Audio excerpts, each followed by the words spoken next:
तो आइए दोस्तों यहाँ पे देखते हैं, ये चैप्टर है chapter number 2 of Indian economy after the independence 1950 से लेकर 1990 तक। दोस्तों जब ब्रिटिशर्स, पिछले चैप्टर के अंदर आपने पढ़ा था, ब्रिटिशर्स जो हैं वो जब हमारे देश को छोड़ के गए तो हमारा देश सबसे पहले जो है स्टैग्नेटेड एग्रीकल्चरल ग्रोथ में था, डेप्रिशिएटेड एसेट्स पड़े हुए थे हमारे पास, मॉडर्न कैपिटल इंडस्ट्रीज के नाम पे हमारे पास कुछ भी नहीं था, पैसे हमारे पास बिल्कुल भी नहीं थे खर्च करने के लिए, एम्प्यूटेटेड इकोनॉमी थी क्योंकि हमारे हिस्से काट लिए गए थे, पाकिस्तान काट लिया गया था, ईस्ट पाकिस्तान भी काट लिया गया था यानी बांग्लादेश। तो पूरे तरीके से देखा जाए तो भारत के अंदर ग्रोथ का तो कोई परसेंटेज था ही नहीं, मतलब सिस्टम ही नहीं था। डेमोग्राफिक कंडीशंस को देखे वो भी काफी खराब थी, ठीक है जी। तो अब बात करते हैं कि उसके बाद हमारे देश के जो भी लोग थे, जितने बड़े बड़े प्रधानमंत्री हो गए या फिर इन सब लोगों ने मिलके किस तरीके से भारत को डेवलपमेंट के रास्ते पे वापसी लेके आए 1950 से लेके 1990 तक, ठीक है। ये है सेकंड चैप्टर और इसके बाद थर्ड चैप्टर आएगा, वो होगा क्या आपका 1992 के बाद जो रिफॉर्म्स आए वहां से फाइनली हमारी डेवलपमेंट स्टार्ट हुई थी। यहाँ पे कोशिश पूरी करी गई है कि भारत की जो है डेवलपमेंट हो जाए, यहाँ पे कोशिश पूरी की गई है कि भारत की डेवलपमेंट हो जाए। तो यहाँ पे कुछ 1 मार्कर्स, कुछ 4 मार्कर्स, 3 मार्कर्स सब यहाँ पे डिस्कस करेंगे। हम क्वेश्चन वाइज चैप्टर करने वाले हैं। सबसे पहले हमने प्लान्स बनाए और हमारे प्लान्स क्या थे, 5 ईयर प्लान्स थे। क्या थे बेटा हमारे प्लान्स? 5 ईयर प्लान्स थे। बाहर निकल। तो प्लान्स होते हैं 5 ईयर प्लान्स। अच्छा, जो लॉन्गर टर्म प्लान्स होते हैं यानी आज से 20 साल बाद क्या होगी भारत की सिचुएशन, जैसे आज से 10 साल बाद हमारे यहाँ पे हम कह रहे हैं कि हमारे देश में इलेक्ट्रिक व्हीकल जो है 40% तक हो जाएंगे। तो 10 साल का 20 साल का ऐसा प्लान बनाना, उसको कौन सा प्लान कहते हैं? Perspective plan. कौन सा प्लान कहते हैं बेटे? Perspective plan. The long term plan is called the perspective plan.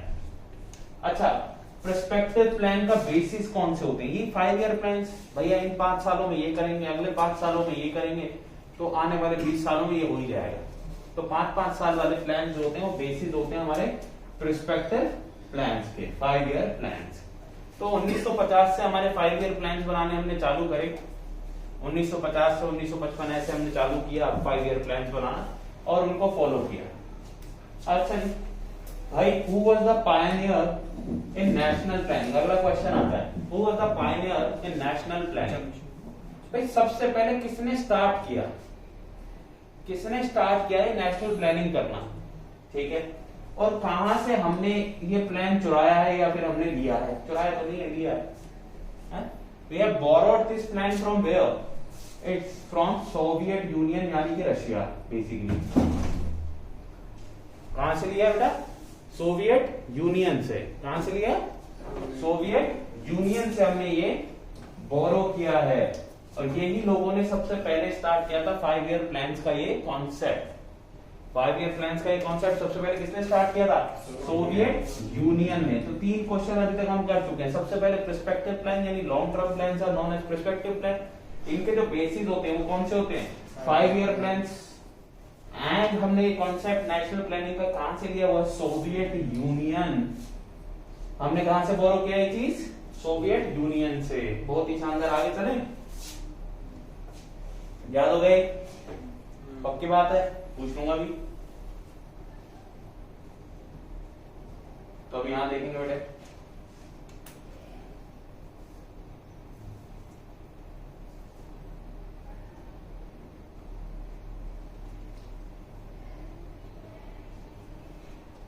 अब देखेंगे बेटा यहां पे, why did India opt for planning?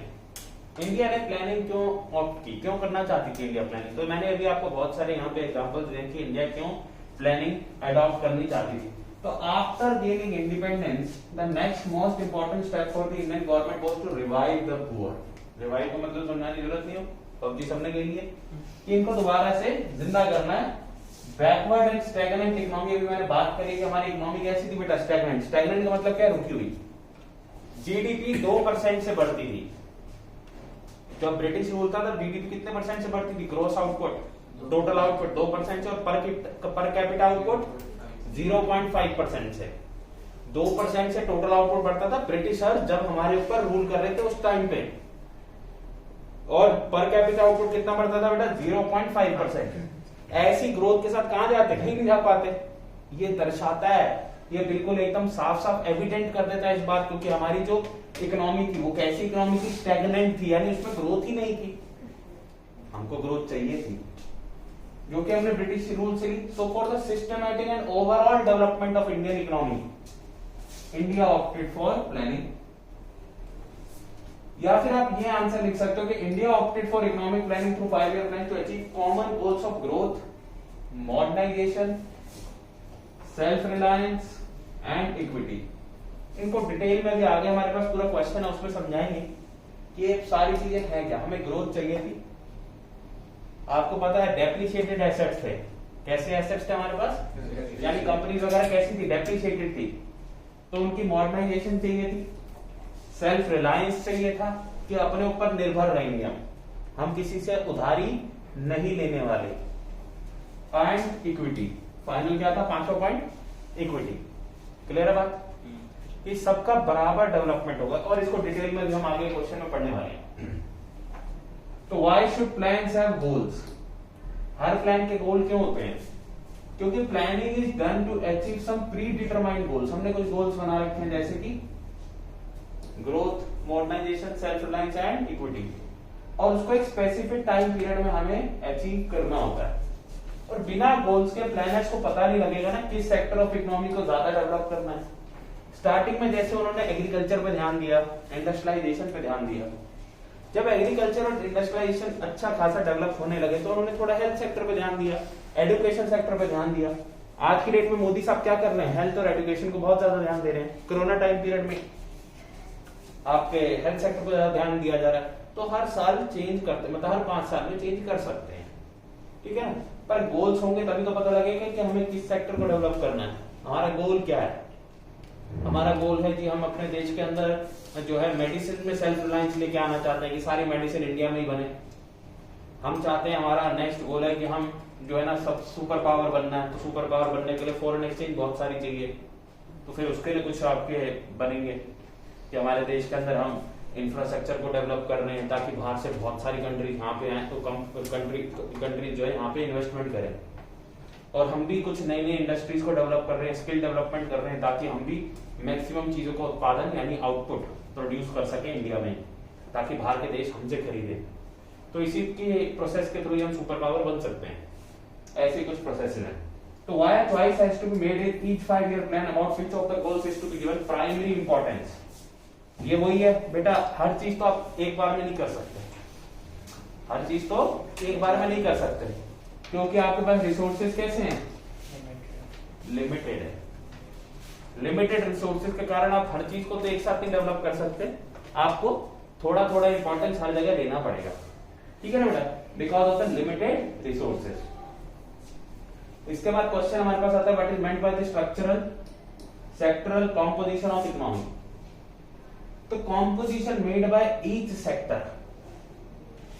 कितने सेक्टर हैं आपके पास? Primary sector, tertiary sector, secondary sector, तीन ही सेक्टर। इसको स्ट्रक्चरल कॉम्पोजिशन भी कहते हैं। तो अगर आपको लगे कभी भी क्वेश्चन के अंदर कि स्ट्रक्चरल कॉम्पोजिशन क्या होता है, कभी कंफ्यूज हो, तो होना नहीं आपसे।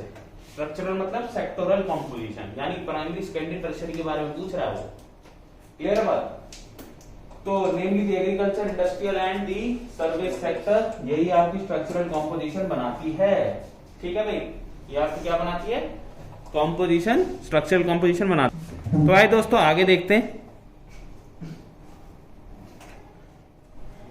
यहाँ पे why did the government of India set up planning commission? देखो, हमारे गवर्नमेंट ने एक प्लानिंग को, इकोनॉमिक प्लानिंग को इफेक्टिव बनाने के लिए एक प्लानिंग कमीशन बनाई थी, जिसको अभी रिसेंटली कुछ सालों पहले डिसॉल्व कर दिया गया, यानी खत्म कर दिया गया। The government of India set up planning commission in 1950। Question आएगा, when planning commission was set up? 1950 में आपने प्लानिंग कमीशन को सेटअप किया था। अच्छा, उसका चेयरमैन कौन था? प्राइम मिनिस्टर उसका चेयरमैन था क्यों? क्योंकि अब प्लानिंग कमीशन नहीं रही, उसको डिसॉल्व कर दिया गया, खत्म कर दिया गया। तो प्लानिंग कमीशन जो है 1950 में भारत में बनाई गई थी और उसका चेयरमैन कौन था? जवाहरलाल नेहरू। चेयरमैन था प्राइम मिनिस्टर। एंड इसको बनाया किस लिए गया था? मेन मोटिव क्या था? ताकि आप इकोनॉमिक प्लानिंग को इफेक्टिव बना सको, बेहतर बना सको। इकोनॉमिक प्लानिंग को क्या कर सको? इफेक्टिव बना सको, बेहतर बना सको। ओके बेटे, क्लियर है?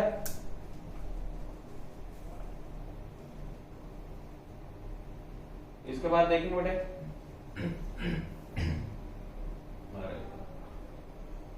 भैया स्क्रॉल करने के लिए वो होगा तो सही। ठीक है बेटे, आगे देखो बेटे, इसमें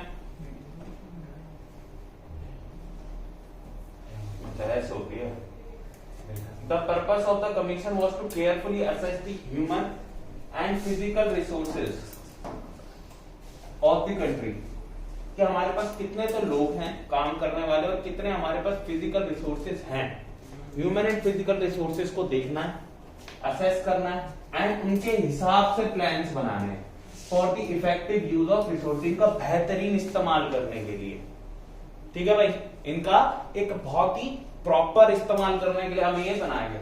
तो planning commission fix the time period at 5 years, कि हमारे जो प्लान्स रहेंगे वो 5-5 साल बाद रिवाइज हुआ करेंगे।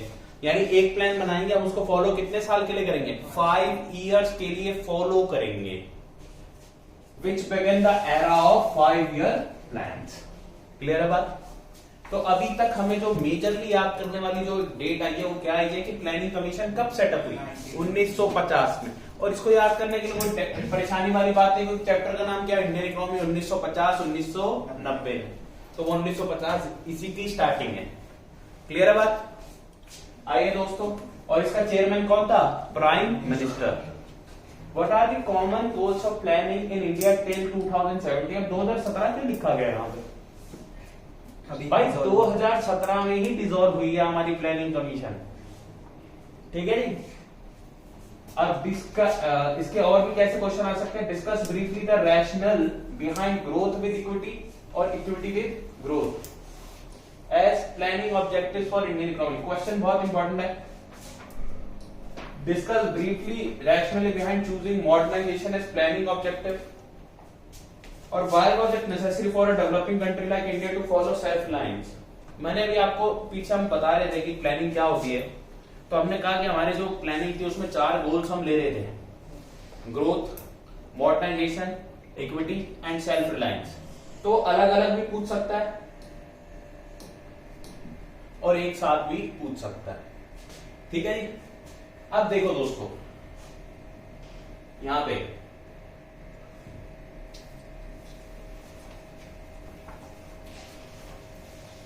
ये है सबसे इंपॉर्टेंट क्वेश्चन इस चैप्टर का। सबसे पहला क्वेश्चन भी कह सकते हैं, मेजरली जो आ रहा है, बाकी जो छोटे छोटे थे। अब जो सबसे पहला क्वेश्चन इस चैप्टर का ही बनता है, सबसे बड़ा सा और पहला सा और सबसे इंपॉर्टेंट, वो है common goals of planning in India. क्या है? Common goals of planning in India.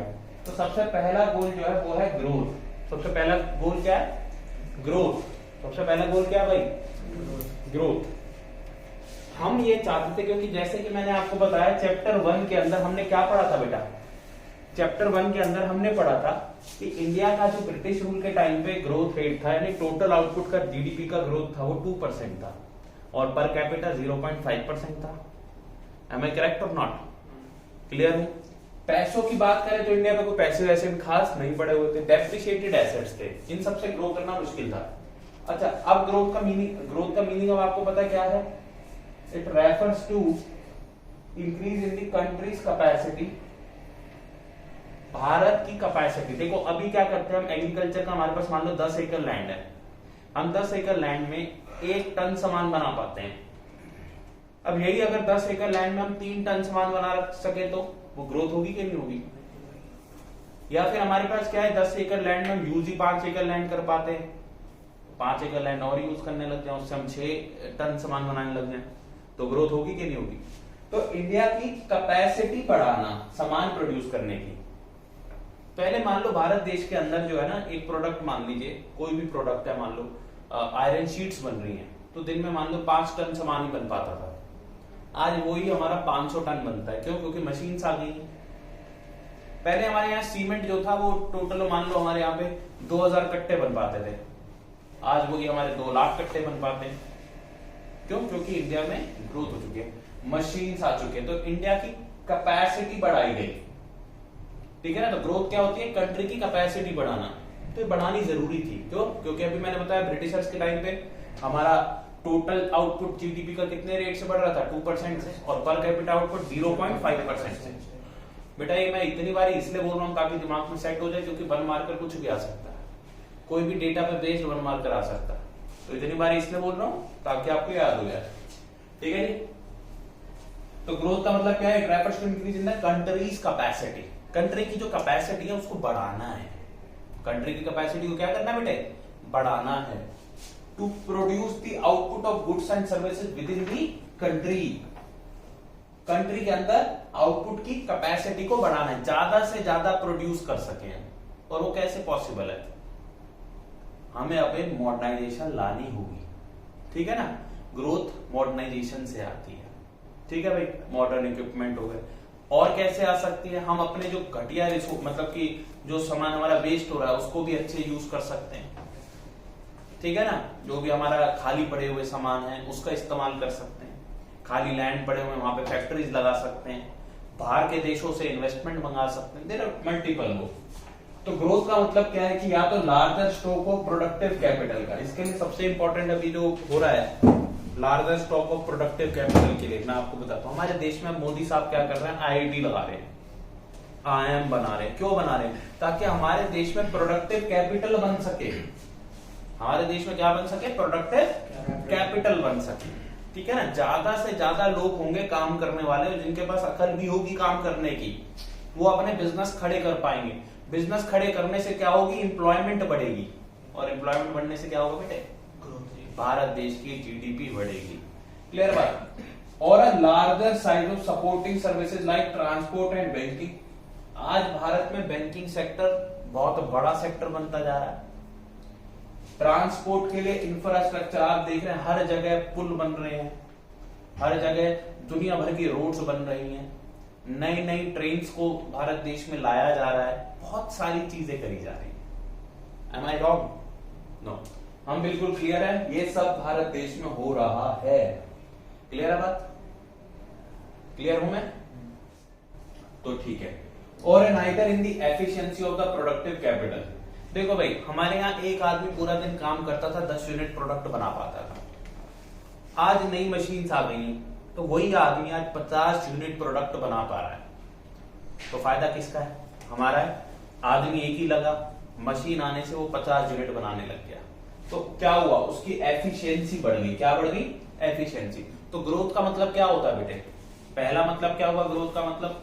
कि आप larger stock of productive capital लेके आओ। ग्रोथ का मतलब क्या होता है? Larger stock of productive capital लेके आओ, या फिर larger size of supporting services लेके आओ, जैसे कि ट्रांसपोर्ट, और इससे भी बढ़ती है ग्रोथ। और या फिर एफिशिएंसी इंक्रीज करो। तो फटाफट ग्रोथ वाले पॉइंट को याद कर लेंगे, फटाफट लिख के याद करेंगे बढ़िया से सभी लोग।